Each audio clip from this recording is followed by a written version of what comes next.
హైదరాబాద్లోని నార్సింగిలో 5 ఏళ్ల పాపపై అత్యాచారం చేసి హత్య చేసిన వ్యక్తికి మరణశిక్షే సరైనదని తెలంగాణ హైకోర్టు అభిప్రాయపడింది.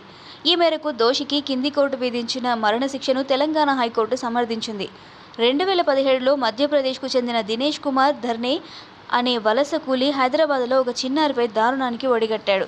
చాక్లెట్లు ఇస్తానని ఆశ చూపి ఆ చిన్నారిని కిడ్నాప్ చేశాడు. పొదల్లోకి తీసుకెళ్లి అత్యాచారం చేసిన అనంతరం ఆ విషయం తల్లిదండ్రులకు చెబుతుందేమోనని భయపడి ఆ పాపను హత్య చేశాడు. ఆ పాప తల్లిదండ్రులు బీహార్ నుంచి హైదరాబాద్కు వలస వచ్చారు. ఈ కేసు విచారణ చేపట్టిన రంగారెడ్డి జిల్లా మెట్రోపాలిటన్ సెషన్స్ కోర్టు దినేష్ కుమార్కు 2021లో ఉరిశిక్ష విధించింది.